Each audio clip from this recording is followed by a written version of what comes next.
The story begins with our protagonist waking up in complete darkness. Disoriented, he wonders where he is and if it is still night, looking for some way to turn on the light. However, he finds nothing. Suddenly, a crack appears in the midst of everything. It opens up and reveals an immense forest. Confused, the protagonist wonders what he is doing there and why he can't move. At that moment, his stats become visible. He discovers that he is a dragon egg. A voice informs him that his status window has been opened, allowing him to see all his current stats with numerical values. To make things clearer, the voice adds that the explanations of his stats and items are provided by the skill Divine Voice and that it can also alert him when his stats change. The protagonist asks if this is a game, but the voice replies that it cannot provide explanations of that nature at level 1. Then, he asks who it is. Once again, the voice responds that it cannot provide explanations of that nature. Tired of this answer, the protagonist asks who he is and where he is, but the voice repeats the same thing. He gets irritated and shouts for it to stop saying that, but accidentally ends up falling from the tree. Upon hitting the ground, the voice informs him that he has gained the skill Fall Resistance and the title Clumsy. The protagonist is offended by this, but has no time to think, as he starts rolling towards a lake. He barely manages to save himself. Upon seeing his reflection, he discovers that he is definitely an egg. Confused, he exclaims that nothing makes sense, and that he cannot comprehend what is happening. Once again, the system explains everything. He is a dragon egg, a rank F monster, a descendant of a dragon, and if his shell breaks, he will die. Moreover, he is imposing and has low intelligence due to his underdeveloped brain. Therefore, rolling is all he can do. The protagonist tries to defend himself, but the system continues to speak and says that, while he can become a fearsome dragon over time, the egg is considered a gourmet delicacy. After all, it is a common practice among adventurers to destroy any dragon egg they find.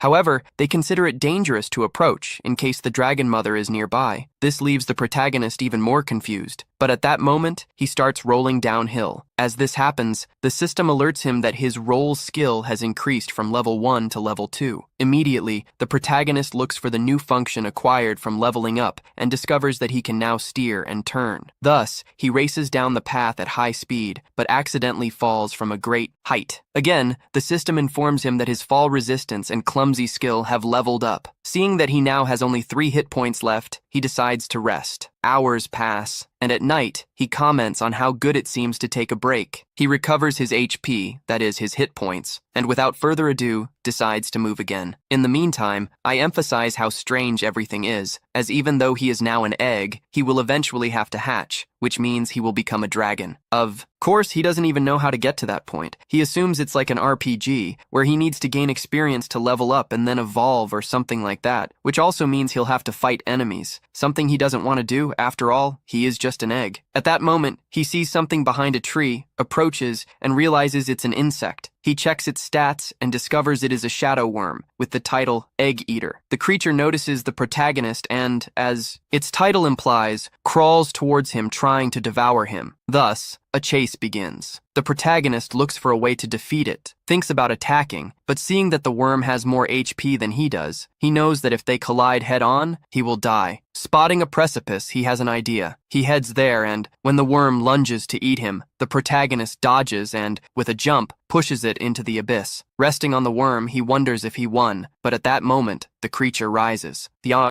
egg pleads for it to surrender, and the worm complies, ultimately falling dead. The protagonist wonders if it is really dead, as he no longer sees any movement. The system alerts him that he has gained 12 experience points. Additionally, the title Wandering Egg grants him 12 additional points. The protagonist understands that this functions like a game, and the system announces that he has leveled up from level 1 to 5, reaching the maximum level for evolution. Before this, the system shows him the ways he can grow, as a baby dragon or as a dragonette. Not knowing which to choose, the system describes the dragonette. It is a kind of small dragon, but still larger than a bear, and has a breath of fire. In contrast, the baby dragon has very soft flesh and is quite weak. It has short claws and fangs, but possesses great potential with multiple evolution paths, although most end up being hunted by adventurers or monsters. The baby dragon leaves the protagonist feeling depressed, and he prefers the dragonette for being more balanced. At this moment, he feels hands touching him, and a voice repeating for him to become stronger, saying that only one path opens before him, the path to the top. and that great expectations rest upon him. The protagonist wonders if this is a divine voice. The system informs him that the divine voice has leveled up from 1 to 2. He assumes that the voice appeared because he mentioned the balanced dragonette. Keeping in mind that only one path will lead him to the top, he thinks that the baby dragon has more potential and can evolve into various types of dragons, while the dragonette has fewer options and may become stagnant in its evolution. Thus, after much thought, he confidently chooses the baby dragon. We then see its shell break, from which legs and a tail emerge. The system remarks that, thanks to his title, Son of the Dragon King, first, the resistances of level lower than 5 are reinforced. In addition, he gains the skills Dragon Scales, Baby Breath, Whistle, and Bite, transforming almost like a Digimon. His statistics increase drastically, but his life points and magical power are still not at maximum. This means that even after evolving, he needs to rest. Before that, he thinks of thanking the caterpillar, but feels hungry for some reason. She seems appetizing to him. The protagonist understands that this is due to his dragon instinct and that his body urges him to eat her to heal and be able to fight. At that moment, the divine voice reiterates that he must grow stronger, and with no other option, he consumes the caterpillar, roaring in disgust at the horrible taste. The next day, the dragon awakens and goes to see his reflection in the calmer lake. He realizes that he has been reincarnated in another world and is now a kind of dragon hatchling. Furthermore, the world seems to function like an RPG. He can gain experience, level up, and evolve. However, for some reason,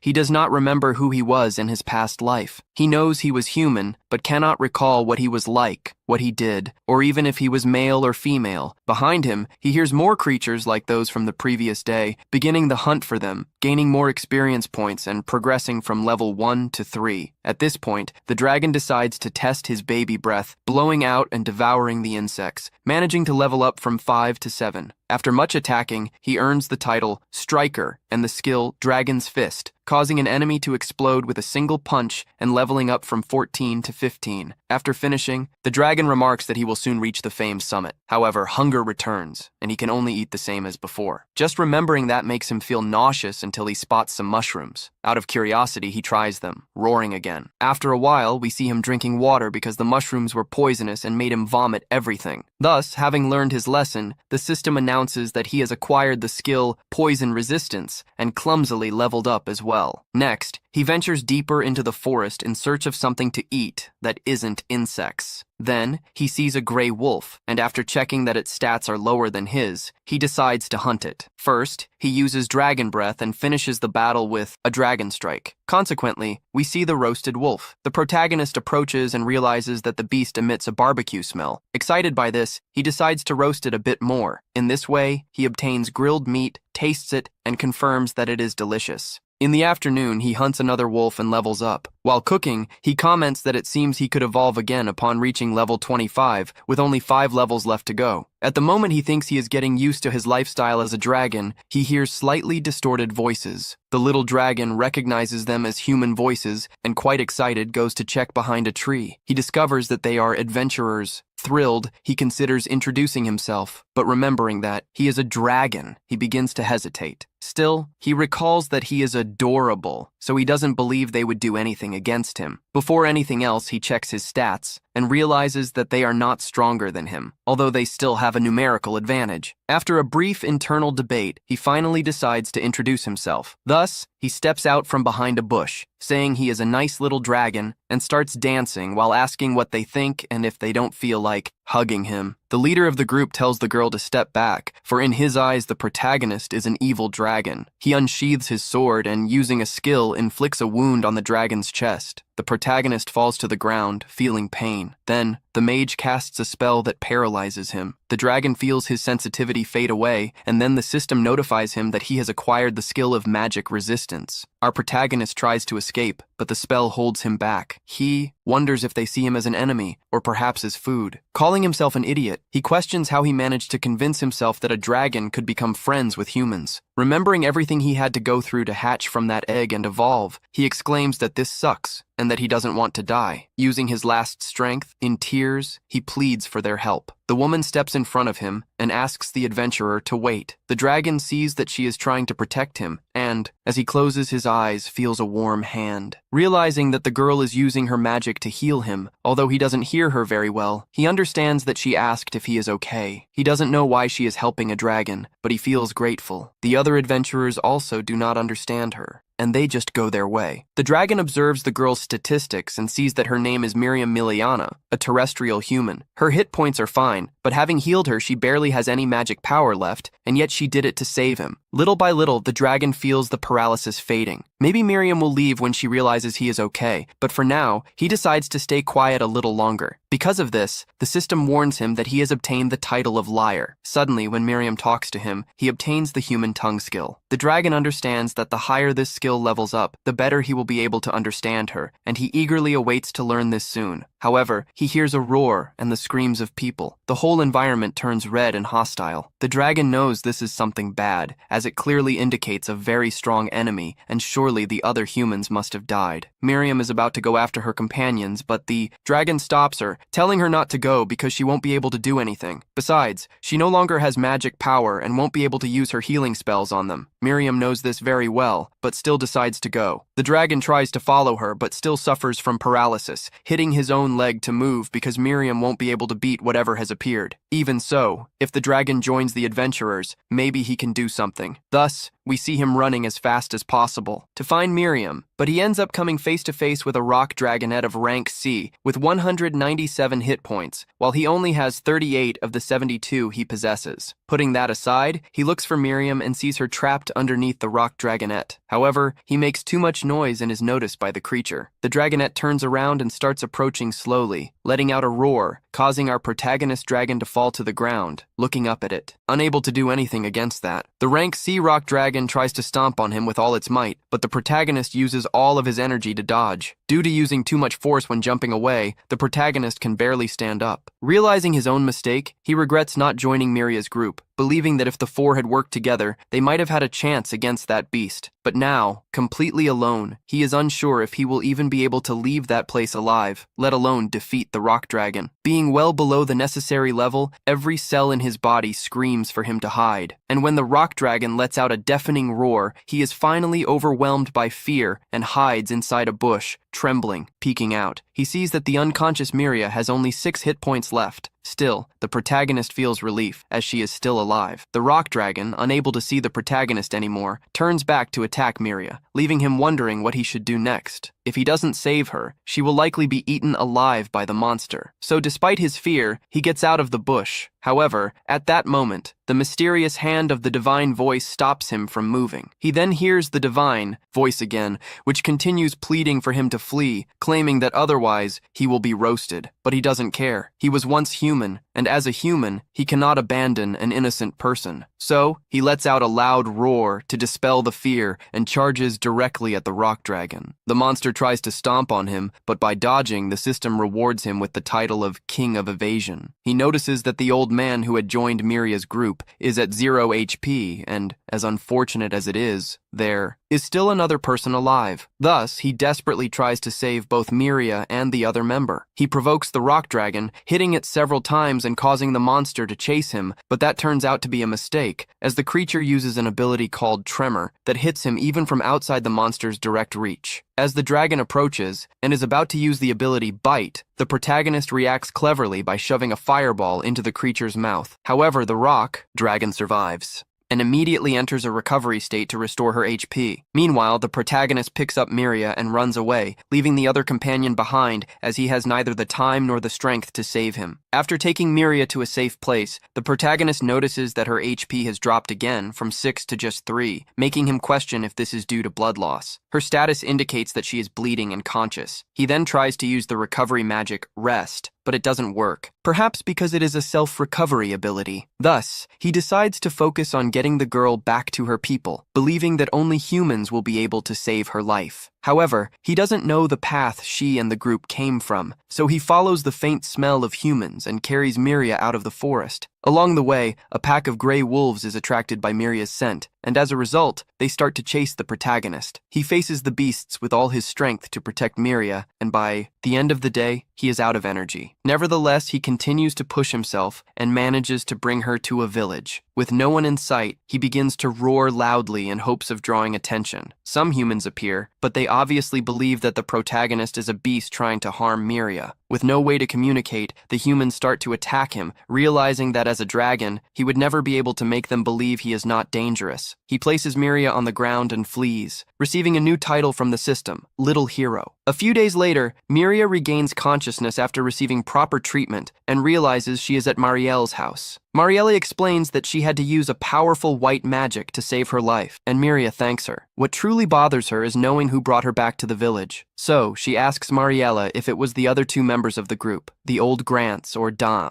However, Marielle reveals that Grant's lifeless body was found by the villagers the previous day in the forest. Visibly shaken, Marielle calls Dun a fool for provoking a dragon. As for Da, she explains that her body has not been found yet, but she believes it has been devoured by another monster. Realizing that she was the only survivor, Miria feels extremely guilty and regrets not having stopped Da from challenging the rock dragon. She bursts into tears, and Marielle tries to console her by saying it wasn't her fault, but that doesn't help at all. All Miria can remember is how brave Da was. She recalls the day when Da truly got angry for the first time. That day, Da got into an argument with one of the boys from the village. The fight started because the boy said that Da would never be able to fight and defeat a rock dragon. The boy seemed so confident because he knew that the last time Da had encountered a rock dragon, she had lost her courage and fled. Da insisted that this was in the past, and that if she now had a reason to fight against a rock dragon, she would definitely win. The boys were absolutely sure that she wouldn't be able to win. Thus, Da's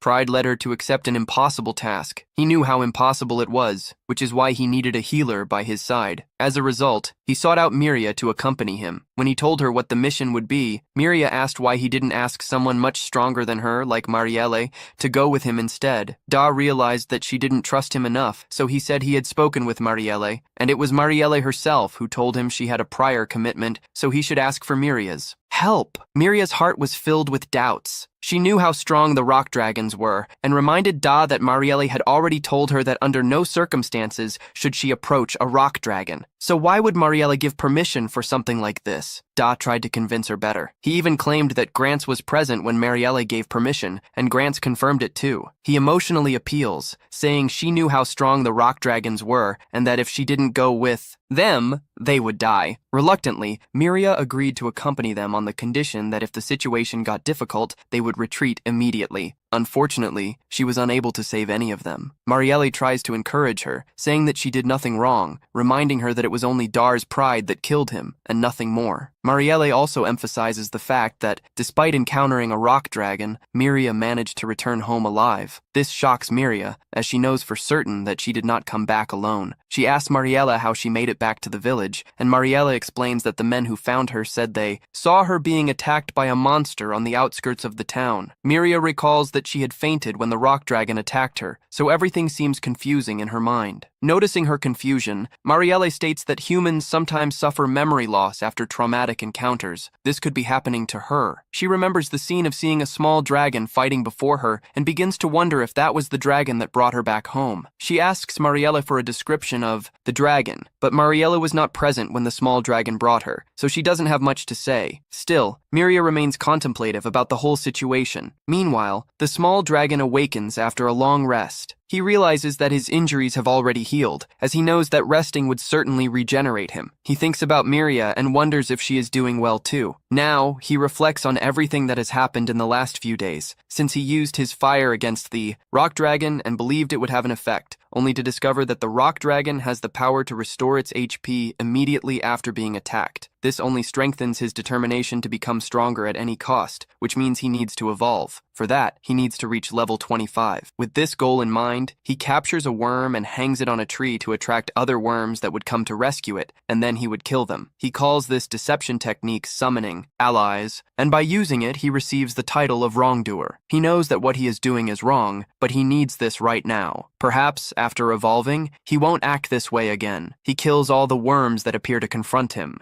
and in a short time, he reaches level 25, finally becoming eligible to evolve. He asks to see the evolution tree and receives 5 options. They are Mini Dragon, Angel Mini Dragon, Child Dragon, Marble Child Dragon, and Young Plague Dragon. He starts to wonder what exactly the difference is between a mini dragon, a small dragon, and a baby dragon. The divine voice helps him clarify these doubts. The mini dragon is small in stature, like the baby dragon, but its individual growth is slow, and it has limited evolution options. However, many of its future evolutions have great potential. He doesn't like the idea of slow growth, so that doesn't impress him. The angel mini dragon has a protective spirit and vows to live for others. As a result, it can use white magic, but it doesn't fight. Again, this doesn't interest him, as he enjoys fighting. He even thinks about white magic since he saw Miria use it, but that's not enough incentive to make a decision. The child dragon is the next evolution after the baby dragon, with enhanced abilities. The marble child dragon is a dragon that has undergone a mutation and also possesses magical aptitude. The last option is the young plague dragon, the first stage of an evil dragon that spreads disasters. The idea of spreading calamities does not appeal to the protagonist at all, so he immediately rejects this option. However, the system continues to list the characteristics of this dragon, including the fact that it has high intelligence and can use human transformation. He shouts that he does not want to become evil, but the idea of being able to transform into a human is too tempting to ignore. Which of these dragons will he evolve into? He thinks about going to the village and making friends, but that would mean spreading the plague. Confused, he shouts, not knowing which evolution path to choose.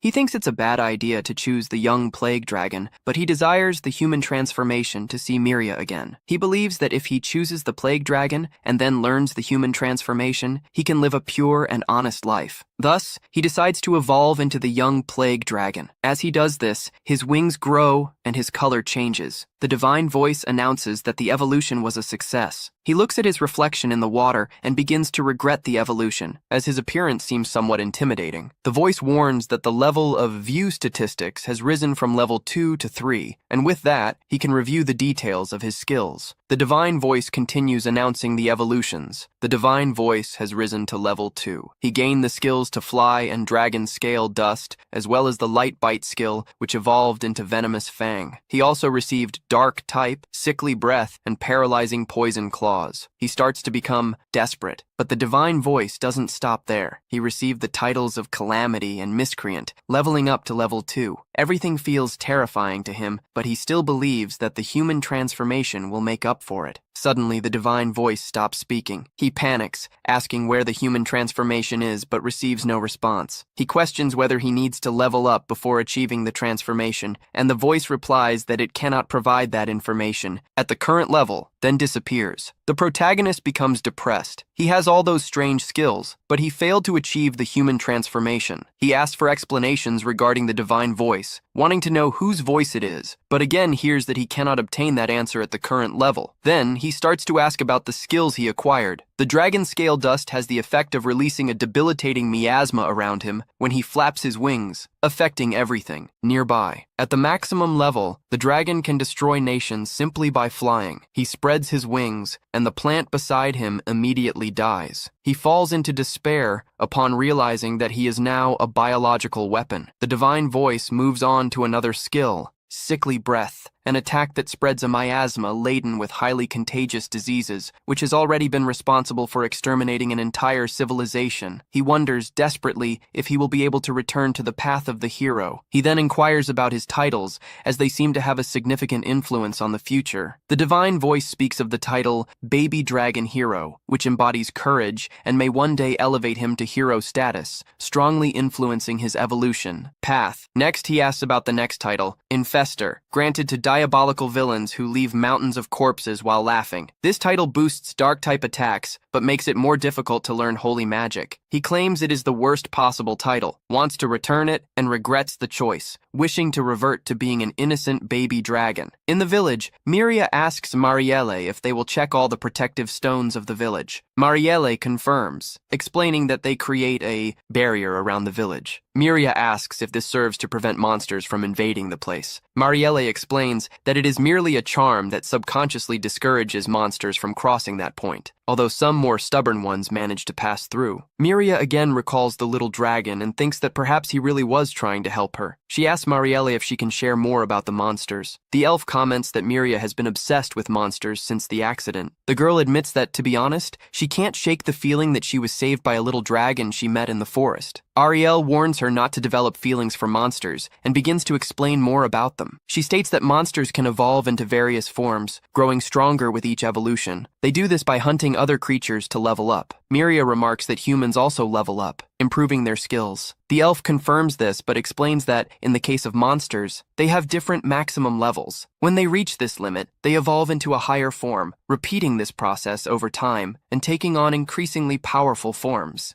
Miria finds it hard to believe that, in the past, people were capable of discovering the true nature of monsters. This irritates the elf, who claims to have explained this story before. Back then, Miria was only 5 years old and had to look up to see Marielle, which annoys the elf for being called short. Marielle explains that sometimes special people emerge who are capable of hearing the divine voice that shares information about monsters, levels, and the like. These people are known as heroes, or saints. Therefore, this knowledge did not come from human trial and error, but directly from the divine voice. She continues by saying that monsters fight to survive, gain experience, and try to evolve. Every monster is driven to seek power and become more ferocious. So, even though the dragon saved Miria's life before, the next time they meet, he may have evolved into something more threatening and attack her. Miria is horrified and begs Marielle to stop. The elf says that, for her own sake, she should not create expectations regarding monsters, as they are the embodiment of the fighting instinct, which makes them incompatible with humans. Thus, we follow our protagonist, completely motivated to level up and get back on the right path, which for him means becoming a hero and reuniting with Miria. With this in mind, he begins to search for weak monsters to face. Suddenly, he feels his body struggling to move and soon realizes that several threads are binding his limbs. He has entered the territory of a spider. Clearly, this was not the type of monster he wanted to face, but the spider gives him no time to think and spits its web without hesitation. In desperation, he ignites his own body in flames to melt the threads, something that was obviously not in his plans. He panics and starts rolling on the ground, but luckily, the system alerts him that he has just obtained fire resistance. This eases the protagonist a bit, who then returns to combat with less worry. He notices that the spider is trapped and has taken some damage. Seizing the opportunity, our protagonist charges in with his claws, applies a paralyzing poison, and strings together a series of blows.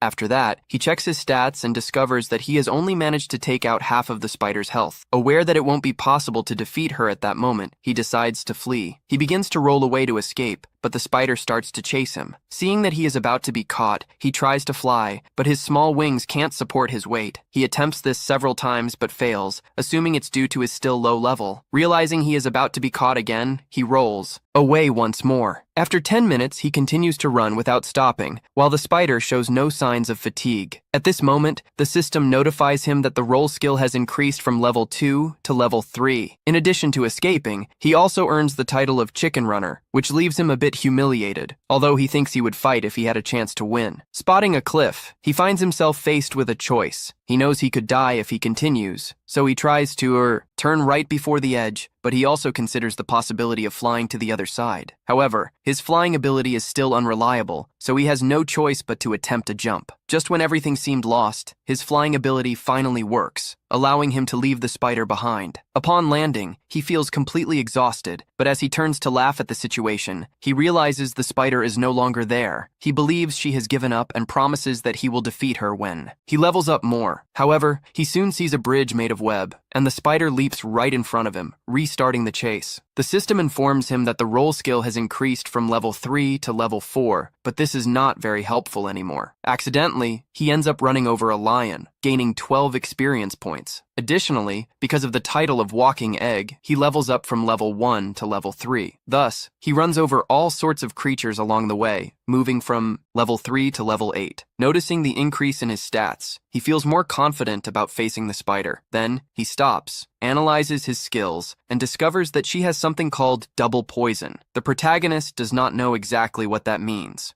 but he decides to attack her using his baby breath at full power. However, the spider uses her poison. He steps back and, despite having resistance to poison, feels his throat burn intensely. At that moment, he realizes that the spider is not moving, deducing that she is waiting for the poison to take effect. Nevertheless, thanks to his resistance, that doesn't happen. Taking advantage of this, he pretends to be affected to lure her in. When the spider jumps towards him, he releases his baby breath and finishes with a downward strike. As a result, he levels up from level 8 to level 14. The dragon rejoices in his victory, but the most important thing for him would be his human transformation. The system informs him that the baby breath has leveled up from level 2 to level 3, and that he has acquired the skill Dragon Tail because of the finishing blow. Despite all this being positive, he does not receive his human transformation, which leaves him extremely disappointed. He begins to believe that he was deceived, but considers that perhaps there is still something he needs to learn to achieve it. Later that night, he returns to the lion he ran over on his way and finds a cave. He asks if anyone is there, but as he receives no answer, he enters inside. He starts eating the meat, but he is not fully satisfied with the taste, so he adds a few drops of the fruits he found earlier, which finally removes the strong taste of the meat and adds a spicy touch. After finishing, he thinks that perhaps that cave could become his base in the future. While reflecting on this, the system alerts him that he has earned the title of Chief Lord, which makes him uncomfortable, as if his life were being broadcast live. Later, he lies down to rest, wondering if he could become popular among the villagers and even teach them his homemade cooking. However, upon remembering his current appearance, he completely dismisses that possibility, thinking that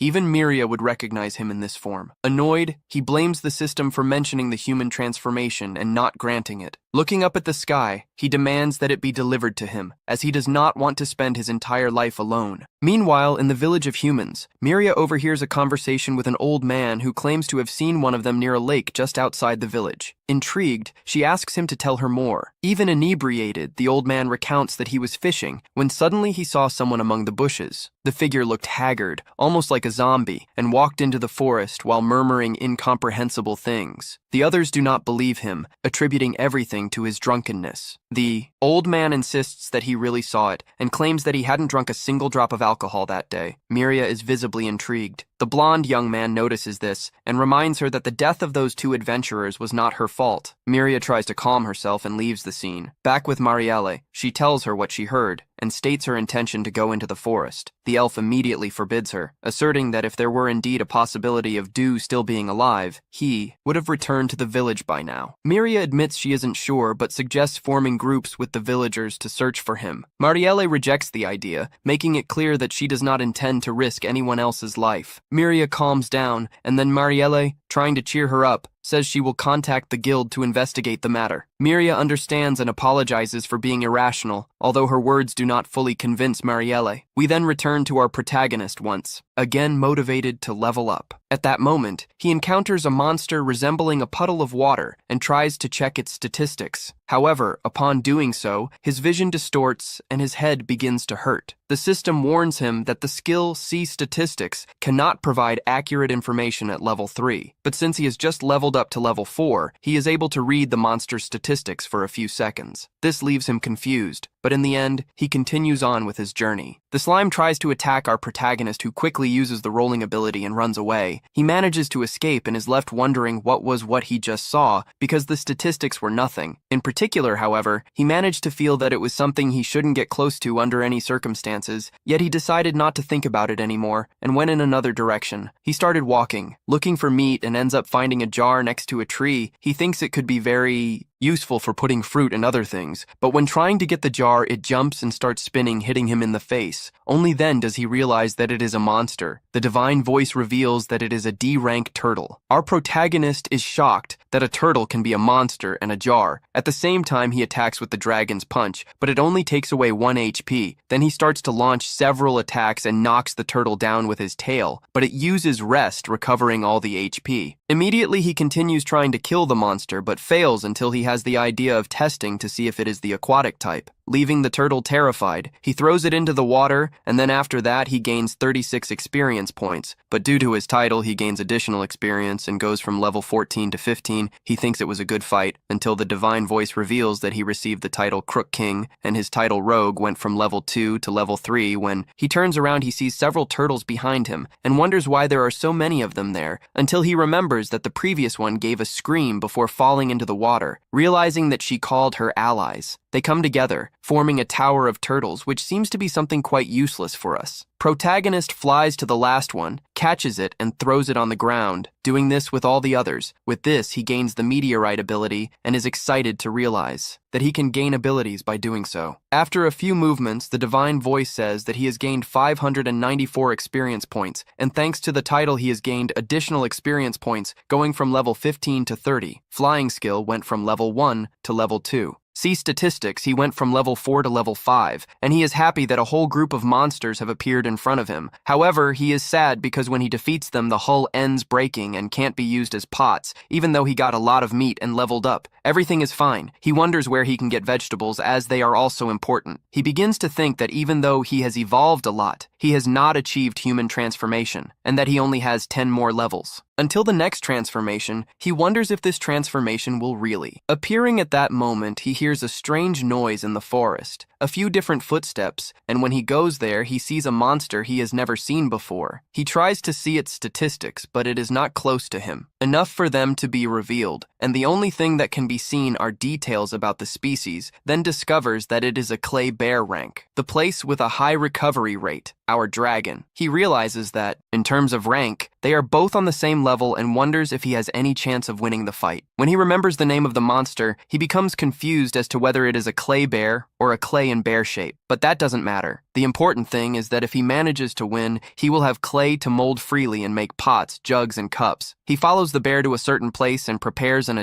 stealth attack with his fists from behind, but the bear opens wide to devour. Our protagonist, who manages to resist, but starts to complain that this is clearly not a bear, the bear advances on him, which used the roll ability to dodge the attack and counterattack from the bear's back, making his HP drop from 40 to 25. The dragon thinks it will be easy because he took a lot of HP with just this attack, but the bear heals instantly, and our protagonist realizes that the fight will take longer than he imagined. He goes back to rolling around the bear, thinking about what skills he can use. He thinks he would like to use the meteorite skill he just learned, but it would be impossible to remove this giant bear from the ground, so he uses the hit and run strategy, attacking the back of the bear and running before the counterattack. The bear continues to regenerate, but the dragon knows that when the bear's MP runs out, he will win the fight. However, from one moment to the next, the bear lets out a powerful roar that makes the entire forest shuddering next to him, forms a sandstorm that completely covers him when she disciplines herself and reveals her new form, a bear with a hoof full of thorns. This discourages our protagonist. Who knows? Now he won't even be able to use his ability to roll while he was thinking about it. He realizes that he is low on MP. In this moment of distraction, the bear throws one of the thorns at him. The protagonist gets dodges and notices a peculiarity, decides to test something, rips off an arm from the bear, thus confirming that the clay softens when it is away from the body. With this in mind, forms a sphere and heats it to high temperatures. Temperatures using meteorite defeating the bear after victory, the system warns that he has received 300 XP thanks to his title of Walking Egg, and that he has risen 3 levels. This alleviates our protagonist. Then the system adds that he acquired a new skill called nutcracking. The prota is a little surprised that the system considered him that way, but he cheers up when he thinks that finally there is clay back. The den leaves the clay cooking and goes to look for something to eat in the forest. He finds unusual mushrooms, but upon hearing that they are poisonous, he decides to throw them away. He also comes across a slightly large plant and was about to evaluate it, but it reacts and tries to attack him. The little dragon doesn't back down and wakes up immediately. The system warns him that it is a rare plant, which feeds on animals. However, it cannot ingest salt, which accumulates in the discolored part, as the dragon needs salt to cook. It ends up taking the plant with it. Here we move on to the Miria while walking through the forest. She remembers what Maria told her to let the guild investigate. However, based on the testimony of B, who said he saw 2 walking, she decides to go look for him because she feels guilty right at that moment. Another one of those worms appears, but she eliminates it with a fireball and continues on her way more calmly. After that, we return to the dragon,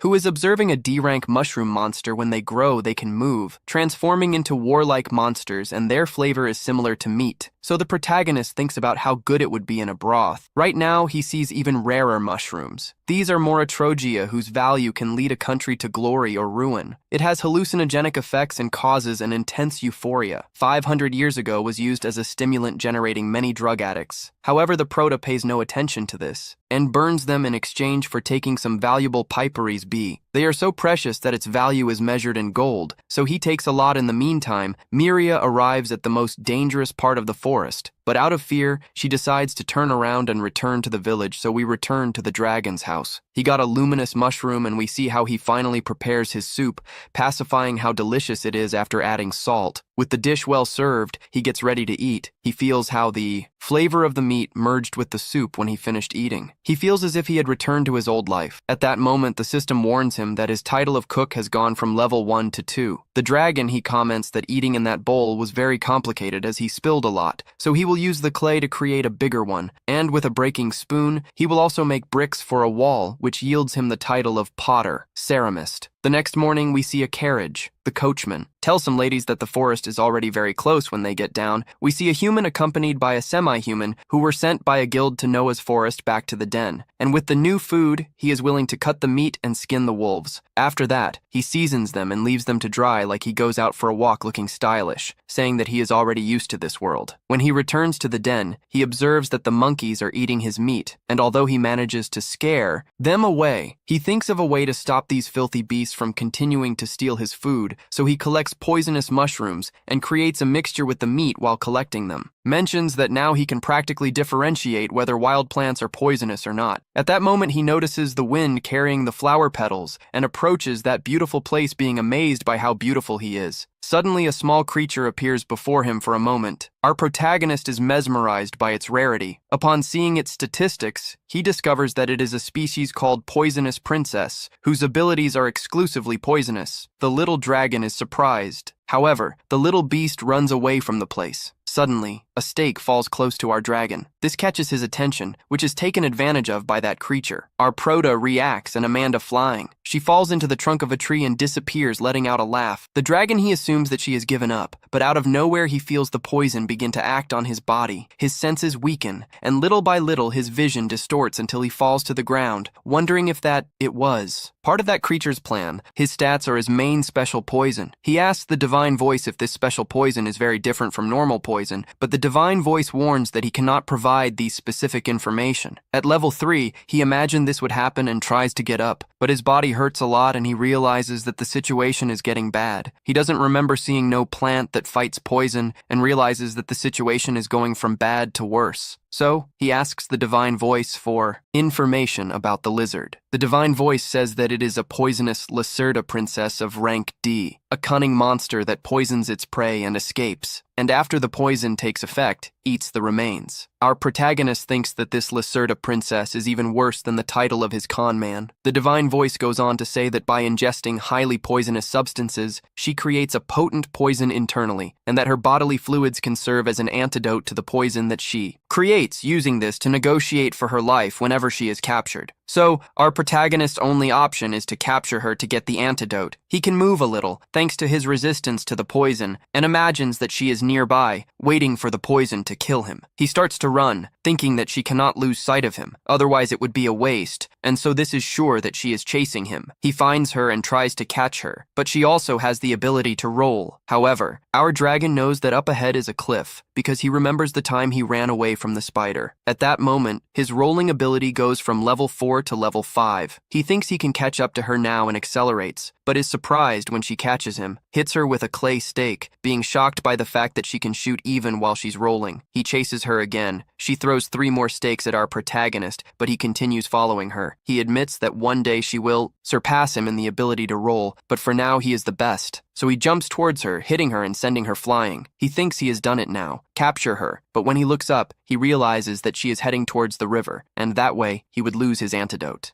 He jumps, but the poison takes effect immediately and he starts to see blurry. Even so, he doesn't give up. The grab uses the fire breathing skill and manages to return to a safe place. However, after getting the antidote, she faints. We return to Miria, who thinks she is out of luck once again, as she didn't find the candy. At that moment, she hears someone calling for her and realizes that it is Marielle. She goes to her running. The elf fights with her and tells her to answer next time. The young woman apologizes and asks what she needs her for. Marielle comments that she hasn't seen her often in the last few days, so she stayed worried and went to her house to visit, but didn't find anyone there. He asked her what she was doing. Mira explained that she had a slight cold and went for a walk to feel better. Elf asks if she's not going to the forest, which Mira immediately denies. Marielle asks if she's sure, and Miria confirms. The elf explains that she received news from the guild and that adventurers are on the way, and asks Miria to help her shop. Returning to our protagonist, he wakes up wondering where he is and remembers that he was poisoned and chased the poisonous princess, realizes that the lizard is still in front of her and asks if she is there waiting for the poison to kill it. But when she moves, she notices that her arms are no longer heavy and wonders if she received the poison antidote, which the little animal in front of him confirms. He is grateful, even though they have gone through a fierce battle going through blood, sweat, and tears. But perhaps this made them realize that they are soulmates. Taking a good look, he notices that she is actually very cute and starts rocking her. Later in his cave, he makes her some soup and asks her if she wants some. He gives her a bowl to her, and when she tastes it, she seems to like it. Our dragon is happy to have someone to eat with, as before he was very lonely. He thinks that neither he nor she have names, as they are only called by the name of the species, but thinks that this is not important, as they really don't need names. He notices that she has become very attached to him and says that it is good to have a new friend, saying that she can stay there for as long as possible. As long as you want, she notices a barrel in the corner. And our protagonist comments that it is a special poison that he is making. At that moment, she dives into the barrel, which shocks our protagonist, who thinks that she is going to die, but remembers that when she eats something highly poisonous, it strengthens her own poison. He wonders if it is really good and proves it, taking a lot of damage and falling to the ground. The divine voice reveals that the skill of poison resistance went from level 4 to level 5, and he wonders how she can eat that like it was nothing. The next day, the two work together to finish off some wolves. The gecko used earth magic, while our protagonist defeated the wolves with kicks. After that, they collected fruits, took advantage of the moment, and thus ended the game. Day, finally returning home. At night, they were sleeping, and at a certain point, the protagonist wakes up and sees the gecko on top of him. For a moment, he is scared when he remembers that its venom is mortal, but seeing her so calm, he just asks her not to bite him. The next day, they went to collect some wild fruits. When the protagonist gives one to the gecko to taste, she feels a little bit of disgust. Our dragon assumes that this is normal. After all, the species was not made to eat this type of food. At that moment, the gecko jumps up. The dragon asks if it found anything good. Gecko asks him to follow her, arriving at a mushroom that smells like rotting meat. It is a B-value cadaveric conidium, a giant purplish mushroom that contains a poison so strong that no one dares to consume it. The dragon asks if it was the poison that attracted her, and if she really intends to eat it. The gecko was already salivating, but the dragon burns the mushroom, saying that later he would only stink. She scolds him, but in return promises to look for other toxic plants. At that moment, she activates clay stakes. The dragon thinks she is irritated with him, but the stakes are fired at the bushes. From there comes a monster, with the appearance of a dog, a two-headed one. The protagonist realizes that he has absurdly high statistics, as well as disturbing abilities such as gravity or gravity. He is not sure if he can overcome.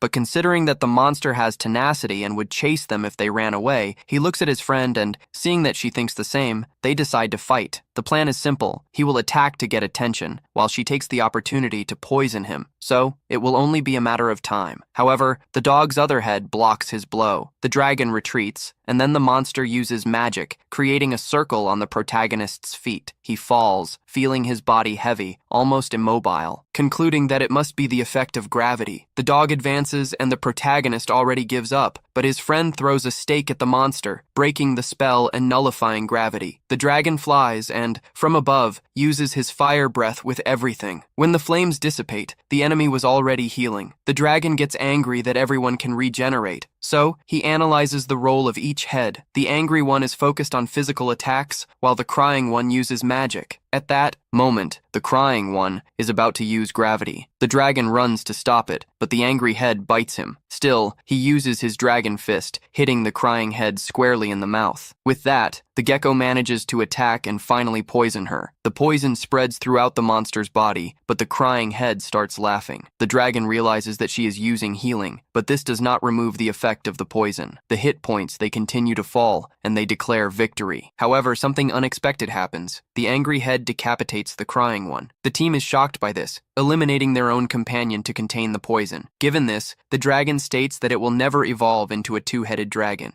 Despite this, now the monster can no longer use magic. By observing the statistics, the protagonist discovers the skill sacrifice. At that moment, the crying head rises, trying to take them together to their death, starting with the gecko. She dodges and runs, but the head chases her. The dragon tries to follow. However, the angry head stops him. With no other option, the protagonist enters into direct combat. He lands a blow, dodges, and manages to throw the enemy from above, holding his head and crushing him against the floor. Leaving it stuck in the ground, the system warns that the crushing skill has increased from level 1 to level 2. Even so, he needs to go after his friend. As he runs, he thinks about everything they've experienced together and in the fact that she was the first friend he had. He begs God, saying that he no longer wants human transformation, he just wants her to be safe. When he arrives at the place, he sees everything stained with blood and imagines the worst, begging and asking her to appear. At that moment, the gecko appears from among the bushes, badly injured. The dragon is paralyzed when he sees her in that state. Just then, the evil creature appears, trying to attack it, but the protagonist intervenes and tears it apart without mercy. Once this is done, he carries the gecko in his arms and declares that he is relieved to see it still alive. As he hugs her, the system warns him that he has received experience points. Furious, the dragon shouts at him to shut up. Suddenly, however, he hears that he has acquired the human transformation skill, leaves the protagonist confused, and he can't help but ask if it's serious. In a change of scene, Miria finishes cleaning Marielle's house to welcome guests. A little curious, she wonders what they will be like. The elf comments that she will soon find out. Then, Miria notices a book. The elf explains that it talks about monsters and that she thought Miria might like it. So, Miria asks permission to read it. As she leafs through, she sees a wide variety of monsters with their descriptions written in an ancient text. The elf explains that F-rank monsters are the weakest, those that even her could defeat. Then come those of rank D, much stronger, which only trained adventurers can beat. Above them are monsters higher than rank B, which can only be defeated by heroes and saints. While talking about this, two adventurers arrive at the village. Returning to the subject, Miria asks what the rank of the stone dragon is. The elf responds that according to the book, he is of rank C. However, she adds that she heard that they can become stronger through evolution, even going so far as to easily defeat. That's why any common human always warns Miria and the people of the village to never enter the forest. Heads down. Miria says she understands. After that, they remain silent for a few seconds until Marielle comment that it looks like the guests have already arrived. The door opens, allowing us to see the two adventurers from before. In the forest, we see the two adventurers. Yuno asks Meltia why they accepted a C-rank request, with just the two of them there, as it is a difficult mission, and they should have waited for the rest of the group. Meltia says that it's actually easier if it's just the two of them, as they can just run away and abandon her if things get difficult. Yuno asks her not to play that kind of joke, and Meltia explains that even though it is a C-rank request, the objective of the mission is not to kill monsters, but to search the forest, and therefore it is not a dangerous mission. Yuno finds it strange that they are looking for a person who is supposedly dead. Going back a little, we see the adventurers arriving at Marielle's house. Meltia comments that it is not normal to see elves in human villages. Miria serves tea to them, and Marielle asks her to leave for a moment. The elf says she doesn't want her to hear the details of the mission. Meltia asks who the person they are looking for. Marielle says his name is Doss and that he was in a group with the girl they just saw and who fought a rock dragon. As they go out to investigate, Yuno wonders why Miria looks at them so much and remembers that Marielle said that Miria feels responsible for Doss's death. The elf even said that she suspects that Miria was going to the forest to look for him and that it is extremely dangerous for her to enter in that forest alone. Therefore, he requested the mission to find out if the rumor is true. Yuno concludes that the mission is to search the forest and find proof that Doss is dead. Meltia confirms and says that if they manage to find the body, it would be perfect. But if they can't, just spend several days hunting, and if they don't find anything, they should say that the rumor is false. Returning to the dragon, he wrapped the lizard with healing herbs so that its wounds heal faster. She is sleeping, and our protagonist decides to check her stats after having climbed level. He opens his menu and sees that the human transformation is there. He comments that leaving the cave was the right decision, as the lizard could attack him if he suddenly saw a human there. He begins to walk quickly and says it's not like he wants to go to the village to see Miria. He activates the roll ability.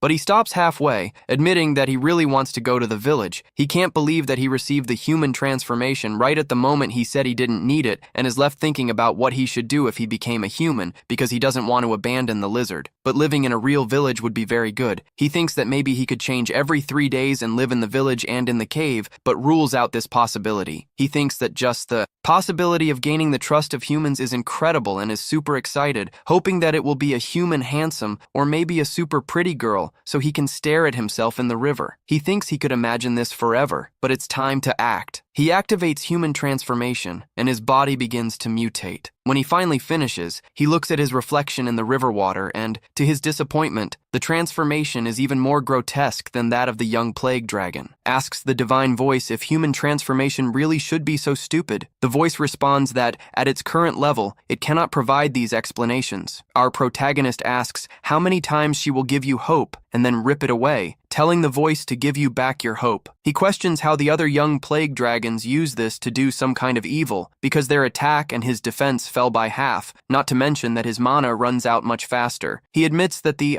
transformation was a failure and returns to his normal state. We return to the adventurers who have just finished defeating a spider. Meltia tells Yuno that she is happy that she is there. They continue walking until it gets dark. The leader says that they have not seen any sign of Sweet, and Yuno comments that it's not that deep in the forest, and the monsters there are getting stronger and stronger. Meltia thinks it's better to go back, but at that moment they see a cave. They approach the entrance and see 2 statues, one clearly representing a dragon, and the other looking like a human. Yuno asks if it's some kind of shrine made by dragon worshippers, but the leader says she doesn't think the village adopt this type of religion, and you are feeling powerful magic. Coming out of the statues, Yuno, being half human and half dog, smells a pleasant smell. They enter and see meat hanging. Meltia tells them to enter the cave. Inside, Yuno notices mushrooms lights on the wall. Meltia finds a skin on the floor, and Yuno finds a barrel that smells really good. She says it contains tons of red fruits that look a lot like spices. Meltia approaches at the time, asking if it could be red gold, and Yuno asks if they can take some, but the leader denies it, saying that cave is probably a hideout for thieves and that they could get involved in something dark. At that moment, the lizard appears confronting the adventurers, but leaves the cave, and Yuno asks what that was. Meltia says that it was a poison princess, and that just one, her bite, is enough to kill. She tells Yuno to leave the cave as quickly as possible. Outside, we see our dragon walking this way and that way, because he saw the human knight and the half-human entering the cave. He wonders if they were impressed when they saw his cave and wonders if he should appear to them, but remembers that he is a monster, and they would assume that even so, he activates the transformation into a human again, because in this world, there are demi-humans, so there is a chance that they will think that he is one of them. However, when he approaches them, he thinks that he is greeting affectionately, but in their vision, it's something scary. Melt stops Yuno from attacking, and then uses his magic. The transformation is undone, and they realize it's a plague dragon. A leader asks Yuno to run, and our protagonist becomes depressed. Later on, Yuno asks Meltia if they are being followed, and she denies. She can't believe there are plague dragons living in that forest, and that's an unpleasant surprise. Yuno remembers that they talked about Rock Dragon, but nothing about what they just saw, and asks if they should go back to the village. The leader says not yet. There's nothing concrete to report, so it's not a good idea to go back now, and they'll need more manpower if they want to investigate further. Yuno suggests calling the rest of the group the next day. Our protagonist leaves the cave and collects some meat.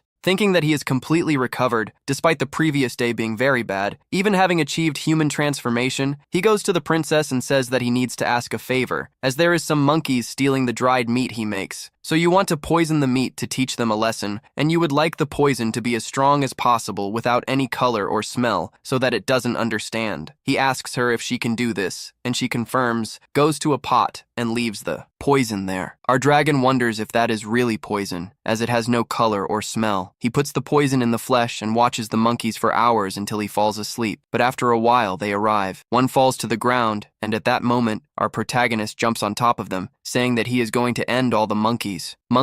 They scream and start to work as a team, but our dragon knows that his and the princess's teamwork is much better. He then gives a roar. The princess attacks, eliminating 2 monkeys, and the dragon finishes the last one. However, the monkeys give a supersonic whistle, and their leader appears. Our protagonist is shocked, as he looks like a higher-ranked monster. He activates the ability to see status, and realizes that they are equal to his own. But the leader has an ability to fortify his followers. He thinks he needs to end this soon, and attacks with a fireball. but the smaller monkeys come forward to defend their leader. With earth magic, each one launches itself to attack. The dragon notices that they have become faster. His friend defends him, but one of them holds him back from behind. The alpha runs towards him. The gecko intercepts him, but is captured and thrown. The dragon frees himself and secures, but is already at the limit. He asks for the voice and information about the monkeys. Giant orangutan is a higher rank monster, an evolution of smaller ones. He fought and defeated the former alpha to become the boss. Evolving through battles is something sacred to them. Furthermore, they have mastered support magic to help their clan. This information doesn't help the dragon much, but he remembers that the orangutan has telepathic communication, so it might be possible to negotiate. Take one of Ren's monkeys so that the leader can hear him, and the orangutan too. Speaks telepathically, saying that he realized that the dragon knows his abilities. The dragon comments that the monkey will die because of the poison, but his friend can give him an antidote. However, if he does, that's it. They should let them go to the orangutan. That's not an option as they're too big a threat to ignore, so they need to eliminate them, even if they have to sacrifice someone. The dragon responds that, if they both fight with everything, neither will come out alive. The alpha retorts with his clan's motto, eliminate the weak and let them die. This is how he ascended the throne. The dragon thinks in another solution and challenges him to a duel. The gorilla is surprised and explains that, in their world, duels only happen in disputes between clans or when an alpha is challenged. This is something without precedence, but it can work. After all, the rules could still apply even when facing another species, but only if he and the gecko are considered their own clan. The dragon claims that yes, in this case, the gorilla accepts the challenge. The gecko then treats the friendly man with poison, but when he finishes, he is captured by another. The protagonist demands to know what is happening,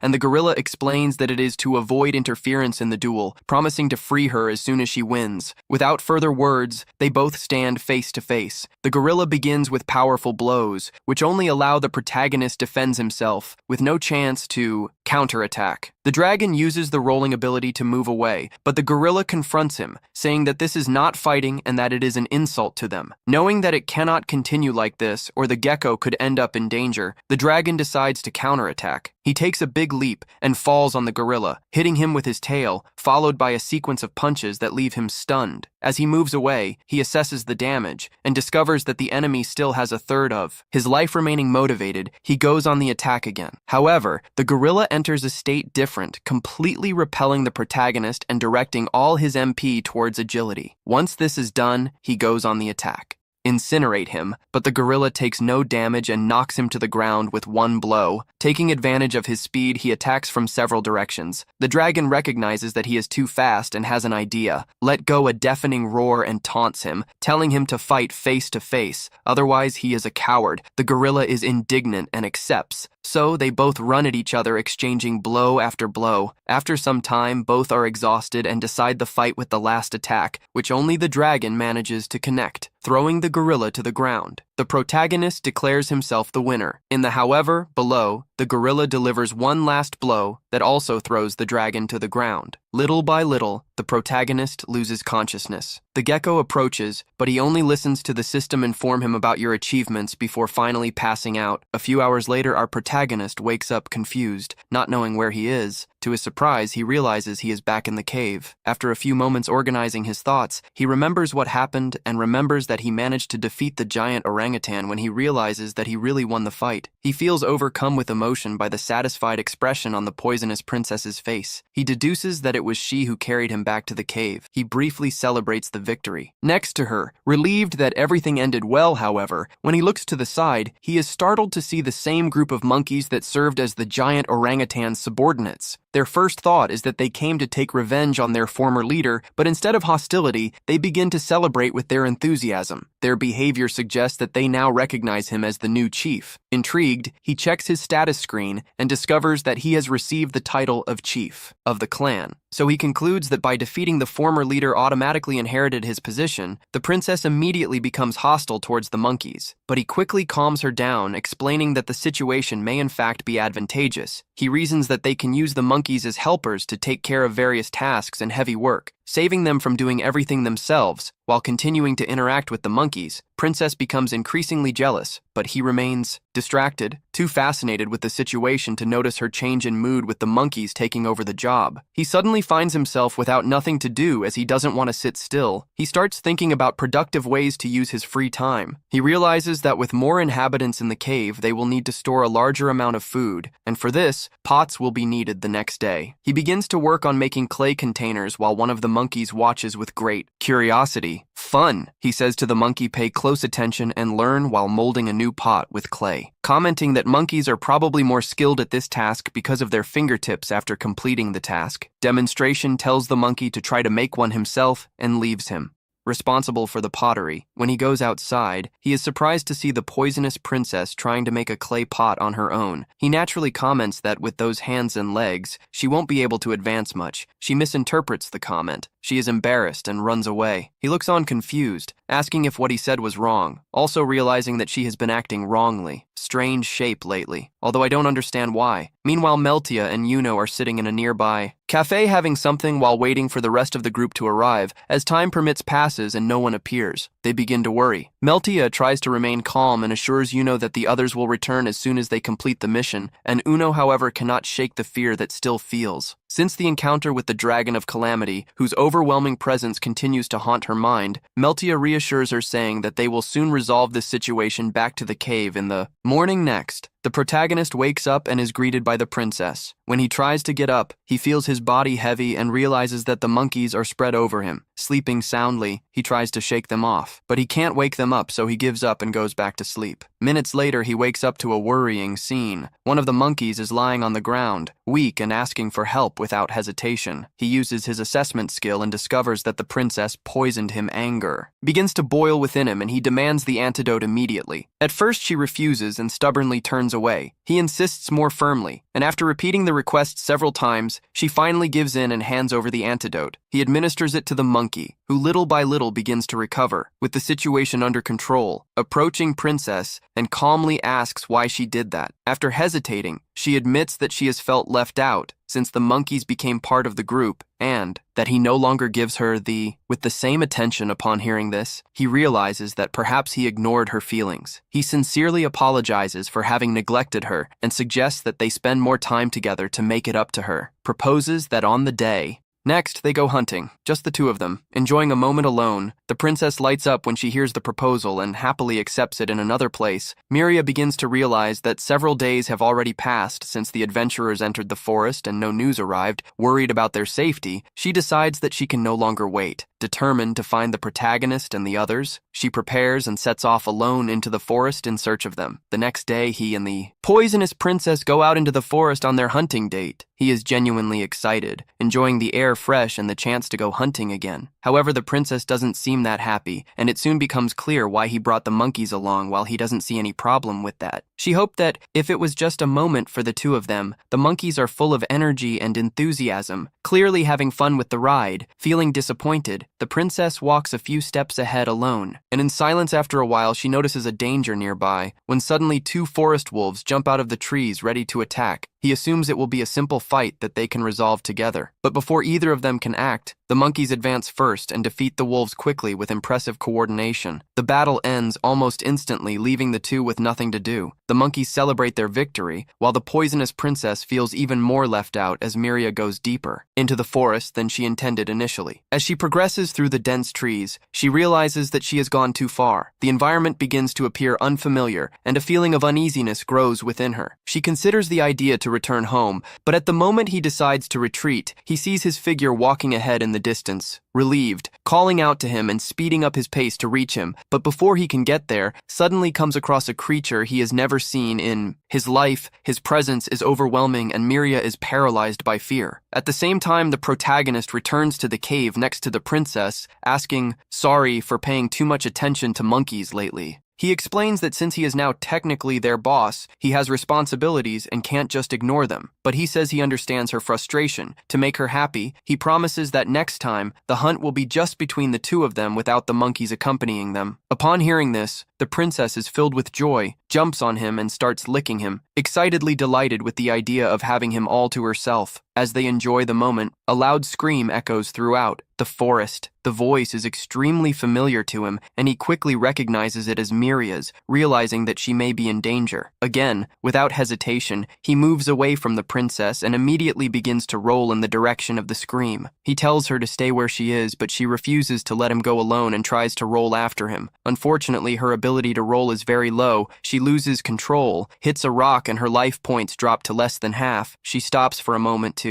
check her condition and confirming that she's still alive. Although he's worried, he knows he can't waste time. He assures her that his feelings haven't changed and that he just needs to save Miria. So he keeps going on a high speed towards the location of the scream. At the same time, Miria is about to be devoured by 3 wolves when at the exact moment the protagonist appears and crushes one of them against the ground. He positions himself quickly in front of her, protecting the divine voice. Then informs that those creatures are D-rank monsters known as Mage Wolves that use a third eye to transmit information visual to nearby pack members. Thanks to this ability, they can coordinate perfectly to track and hunt their prey with absolute precision. Wolves approach, ready to attacking. At first glance, they seem like common D-rank monsters, but when analyzing their statistics more closely, he notices something strange. An unusual aura surrounds them, indicating that they are stronger than normal for this level. At this moment, the wolves launch a coordinated attack, but he responds by releasing a baby dragon breath, reducing one of them to ashes. The other 2 try to attack him from the sides. However, he quickly thrusts his fists into their faces, knocking them down and ending the fight. Then he tries to approach Miria calmly, but as expected, she is terrified when she sees him and retreats until leaning against a tree without knowing what his intentions are. However, when she realizes that he doesn't attack her, and when she remembers that a familiar dragon saved her previously, she begins to connect the dots. She understands that he is the same dragon that rescued her in the past. Gathering courage, he slowly gets up and tries to communicate. When she notices that he is not hostile and is focused on protecting her, she begins to trust him. A silent understanding is established between the 2, recognizing themselves as allies, but more Maja wolves continue to approach, surrounding them with caution. He positions himself in front of Miria and orders them to. She stays behind him, trusting him completely. She moves quickly and climbs onto his back with great confidence. He prepares to break the siege and take her to safety while the wolves prepare themselves to attack. In the village, we see a man calling Gregorio going to Marielle. She asks if he managed to find anything, but he replies that he didn't find anything. He explains that they looked for Miria around the village whole, and there is not even a sign of her. Marielle, irritated, thinks that Miria was an idiot for going to the forest alone. Gregorio then asks if they will look for her in the forest. Marielle responds, "Who will look alone?" and asks him to, just to be sure, check the village once again, in case they missed something, as there is a chance that Miria will return. He accepts Marielle's order and asks that she be careful on the adventurer's side. A new member comments that the forest doesn't seem that dangerous, and Uno disagrees and says that the cave is strange because inside they found several pots of seasoning, and in addition she also saw a plague dragon. Melty explains that she concluded that it is too risky for just the 2 of them to investigate alone, so she called the rest of the group. Uno asks if we'll start investigating now, but Meltia responds that not first. They will go back to meet with the client and get permission to proceed with the full list. In the meantime, our protagonist runs away from the wolves. He thinks that they are too insistent and that now there are much more than before. When he looks ahead, he notices a point where he will not be surrounded and believes that there he can protect Miria. He puts her on the ground behind him and positions himself in front. The forest wolves advance, and he uses the baby dragon's fire to burn 2 of them. A third runs in a zigzag and jumps towards him, but he tears it in half with ease. Yet something seems strange. The wolves don't back down at any point. He wonders why one of the fallen bodies starts to drain a strange tear from the creature's eyes. Without wasting time, he picks up the Miria and continues running through the forest. He thinks about what to do with her because he doesn't know what will happen if he takes her to the village, but the same thing will probably happen as before when he tried to get closer and was attacked by the residents. He wonders why Miria was alone in the forest, being sure that she knows how dangerous the place is. It would be so much easier if you could just ask what's going on. But for now, he intends to take her to a safe place close to the village. Miria hugs him and thanks him, and he realizes that he managed to understand a little of what she said, the divine voice. So he asks the dragon if he would like to see the evolution tree. He thinks the voice is trying to ruin his moment again, but decides to take a look. 4 options appear. He finds it strange that there is no evolution for Plague Dragon, even though this is its current race. The first option is Dark Human. Dragon. a low-ranking half-human dragon classified as demi-human with its body covered in dark flames. He wonders if he would become an et, and if he would be able to interact with humans, but decides that it is better to avoid it. It could be another prank from the annoying voice. The second option is the rolling dragon specialized in speed instead of strength, the sprinter of the dragon world. He imagines himself rolling from one side to the other and doesn't get very excited. The third option is the small light-type bow dragon with high intelligence and user of white magic. He finds it hard to believe that a plague dragon could evolve into something as pure as it would be small. Perhaps it would be weaker than the others, but still it seems like a good choice. The last option is Jernmungande, a dragon with the body of a gigantic snake covered in scales that contains deadly poison. Where it crawls, the ground becomes stereo. It denies immediately if he chose this, he would become the enemy of all humans. At that moment, Miriam pokes him and points ahead. He approaches and finds a lake while she drinks water. He returns to reflecting on the evolutions. The last one is totally out of the question. He is interested in the rolling dragon, but is afraid of becoming a traveling circus show. So he thinks about the guy's little air dragon light that could perhaps get along well with humans. On the other hand, the dragon, if dark human, being half human, would perhaps be the best option to live with them. But then another doubt arises, such as Miria would see, and if he chose something so different, how the other monsters would treat him. Miriam goes to him and asks him what he is thinking. He gets scared and falls back, thinking he was thinking about what it would be like his life as a human. If he chose some of the other dragon evolutions, he tells her that in any case, he is about to evolve into another monster. But which one does she think is better? But clearly, she doesn't understand what he is saying. He thinks he would really like her view on this subject. She points at him and makes a dragon roar. He asks if she is talking about him, and she confirms. She introduces herself as Miria, and he can understand. He wonders if he is able to understand some basic things. Because his ability has evolved from level, Miria begins to point towards some things and say the name. She goes to the water and starts playing with him. The divine voice warns that the language skill has gone from level 2 to level 3. Later, Mira starts to explain that is looking for someone, and went to the forest many times alone without Miss Marielle knowing. Our protagonist thinks she is looking for those people who went to the cave. He tries to talk to her, but she doesn't understand anything. He thinks that thanks to his ability, he can understand more or less what she is saying, but the opposite doesn't work. He makes a strange gesture, and Miria can understand, saying that these are adventurers from the city, but he is not looking for them. He is looking for Dose. Our protagonist thinks he was killed by the stone dragon. He leaves weeds on her head to fake Dose's hair, and Mira is surprised that he knew Dose, who knew he was the dragon who saved her back then. She jumps up and hugs him, leaving our protagonist very happy. He apologizes to Princess Venom because he will choose to be a half-human. Mira asks him if he has a name, but he doesn't have one. He shakes his head saying no, and she wonders how she should call him. Our protagonist reflects that he never stopped to think about it. Mira asks him if it's okay if she invents a name, and he accepts, asking her to do so. She begins to reflect about the name, thinking about everything that happened and how many times he saved her. She thinks he is a hero, and gives his name out of illusion, explaining that it is the name of a flower that she likes. Our protagonist thinks it is a good name, and accepts his name as an illusion. The divine voice confirms his name as an illusion, and explains to him that after the name is confirmed,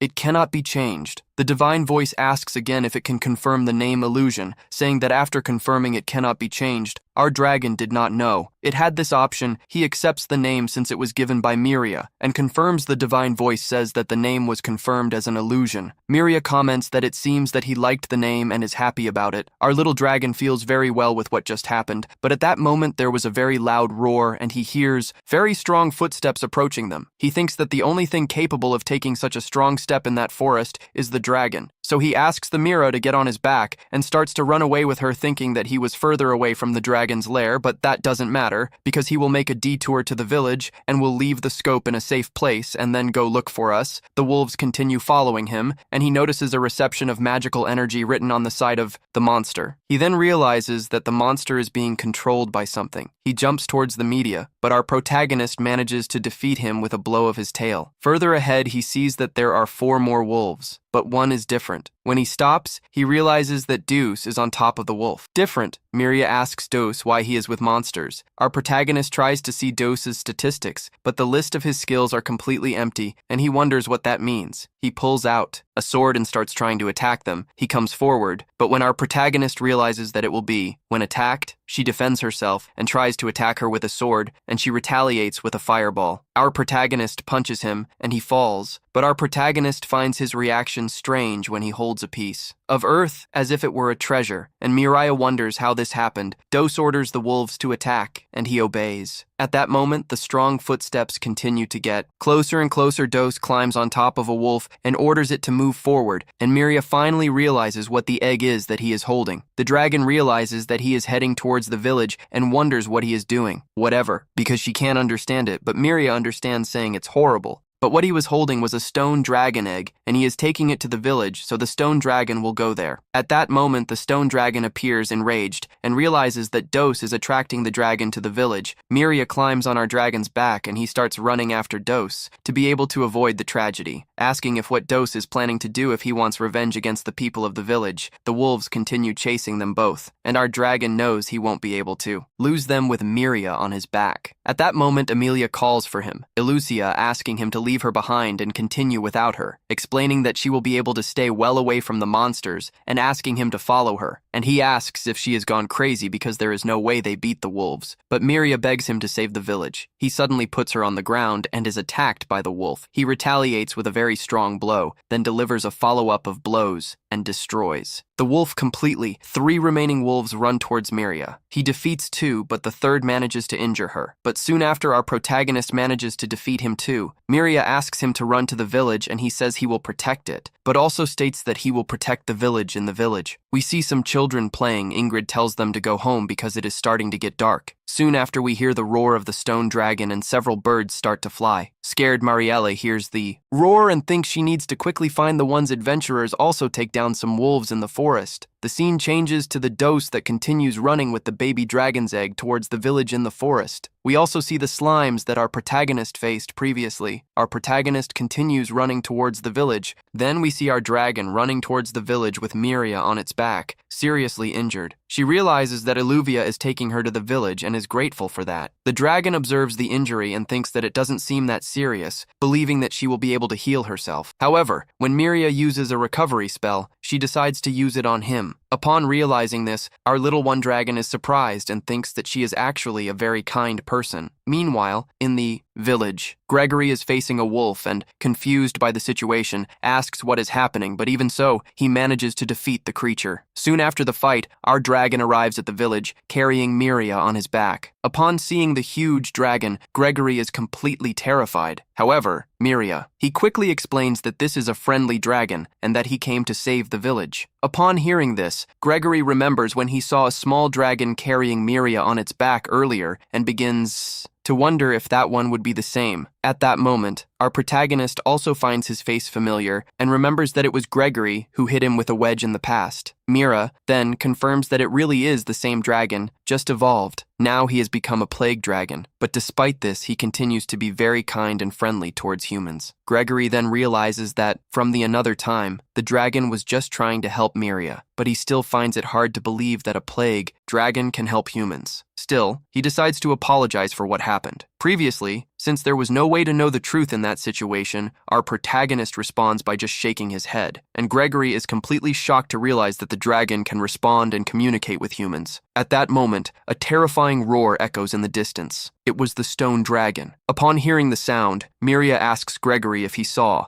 Gregory replies yes, saying that he threw something at him and then ran away alone. Mira then explains that 2 is planning to lure that stone dragon using an egg as bait and that they need to find him as quickly as possible. Gregory decides to offer to go along with the dragon, for if the villagers saw a dragon wandering alone through the village, they would certainly panic. Meanwhile, elsewhere, an old man wonders what strange sound he just heard until he sees 2 and quickly warns them, residents, that what he said was true. 2 were still alive. Returning to the protagonist, he runs through the village, leaving all the residents shocked by his presence. But the panic slows down when they realize that Gregory and Miria are on the dragon's back. Gregory then asks if anyone saw 2, and one of the men responds that he was seen running towards the watchtower. They hear more noises coming from the stone dragon, and Gregory comments that the situation is getting worse as the monster is approaching quickly. so they need to find 2 as soon as possible. He asks for Miria to leave it in his and the dragon's hands, and asks her to evacuate everyone to the west side of the village, explaining that she is already injured and that, if she goes with them, she will only put herself in more danger. Our dragon agrees, as he also doesn't want to put Miria at risk. So she accepts the decision, gets off his back, and asks them both to be careful. Soon after, the protagonist continues in search of 2. On the way, Gregory comments that it is absurd that little dragon has transformed into a powerful plague dragon in such a short time, saying that he has heard stories about monsters that get bigger strong over time, but never imagined that this could happen so quickly. He adds that, after they resolve that situation, he intends to officially present it to all the residents of the village. Upon hearing this, the protagonist becomes very happy and starts to think that Gregory is really a good man. Meanwhile, in the watchtower, we see 2 surrounded by the villagers who ask for him lower the sword. A little boy hiding behind a box asks, scared, what is happening to 2? At that moment, the dragon arrives at the place and one of the residents asks, confused, what is happening? Gregory explains that the dragon is an ally and that they must take care of 2 for now, ordering all ordinary residents to evacuate immediately because a stone dragon is coming in. Towards the village, the villagers start to run, but the little boy remains hidden behind the box. Suddenly, 2 advances against Gregory and pushes him to the ground, trying to do the same to the protagonist. But the dragon manages to stop him easily, and soon after, lands a punch that knocks him down. Our protagonist prepares to deliver the final blow, but hesitates when he realizes that if he kills a human, he will become a true monster. Instead, he asks 2 to drop the weapon and just flick at Gregory. Upon seeing that, comments in surprise that he really is the little dragon from before. However, at that moment, 2 awakens and quickly jumps back. The protagonist tries to analyze his status and notices that they are similar to forest wolves, which seems very strange to him. 2 then takes out his sword and notices the little boy hiding behind the box. Without hesitation, he grabs him and does it. Hostage. Our protagonist realizes that there is not much he can do at that moment and begins to wonder what the best decision would be, as the stone dragon could arrive at any moment and at any time. A rash movement will make Dois kill the boy. Then, 2 throws his sword on the ground, picks up the dragon egg and throws a slime to the top of the watchtower, climbing shortly after. The protagonist is confused, as he first noticed 2's abnormal statuses and now that strange ability. Shortly after, the stone dragon finally arrives at the location. 2 lifts the egg to the top of the tower, and Gregory finds himself asks if he intends to break it. Our protagonist tries to fly there to stop him, but 2 throws the little boy from the top of the tower without thinking twice. The dragon runs to save him and succeeds. Catch it in time, but it's too late to stop 2, who jumps from the tower as the egg breaks right in front of the stone dragon. The creature immediately goes into a state of rage. Mariana, who was elsewhere, wonders what that sound was and decides to return to the village. Upon arrival, she finds Miria and is relieved to see that she is safe. Mariana asks what is happening, and Miria explains that 2 attracted a stone dragon there. Soon after, 2 starts to move strangely, but ends up being brutally trampled by the stone dragon enraged.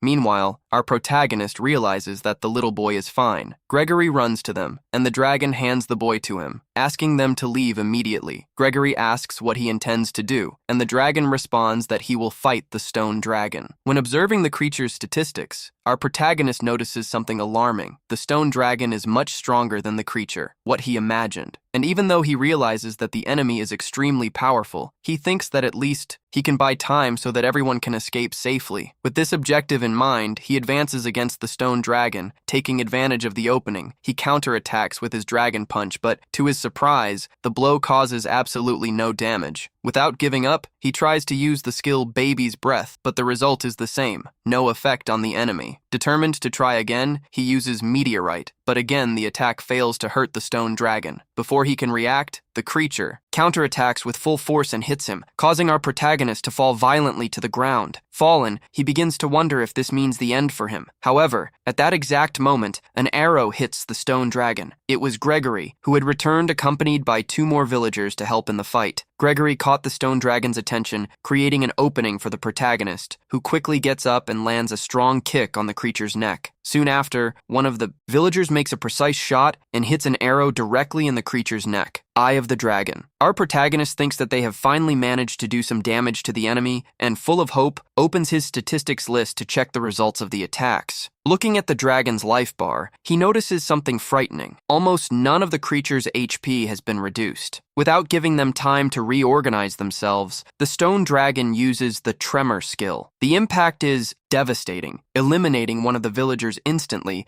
and leaving the other two seriously injured. Then the creature strikes with its tail, hitting the protagonist and throwing him. Again against the ground, our little dragon realizes that at this rate, everyone will end up losing the battle, as the difference in power is simply too great. At this critical moment, a divine voice echoes in his mind, ordering him to flee immediately. Soon after, a notification appears indicating that the divine voice has evolved from level 3 to level 4, now allowing the use of a new function called Simplified Laplace Simulator. Confused, our protagonist begins to wonder what exactly the divine voice is trying to tell him. The voice responds that he will not run away, no matter how much she insists, and says that he was an exception to the rule in many ways, but that it is unfortunate that it is precisely there that they need to part. Angry, the protagonist asks if it evolved just to say that load of nonsense. The voice replies that it never got tired of watching him, and asks him to rest in peace. Confused and irritated at the same time, the little dragon asks who the divine voice really is, but receives the answer that no explanations will be provided on level 4. Realizing that the situation is desperate, he decides to resort to his last feature, evolution. Remember, there are 4 different evolutions you can choose from,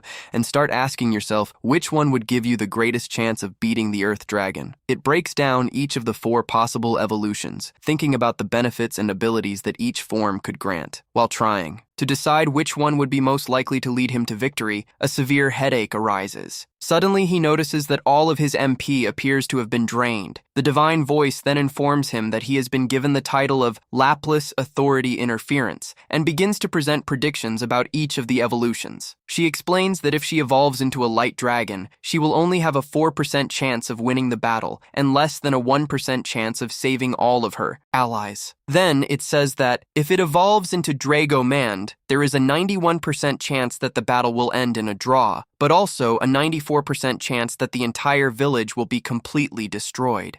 If you choose to evolve into a rolling dragon, your chances of victory will be less than 1%. However, there will be a 99% chance of being able to escape the battle. Our protagonist falls to the ground completely exhausted and begins to wonder why the divine voice is giving so many predictions. Angry, he calls the voice stupid. At that moment, an intense light begins to emanate from his body, but that's exactly where the episode ends. If you've made it this far, comment on the word human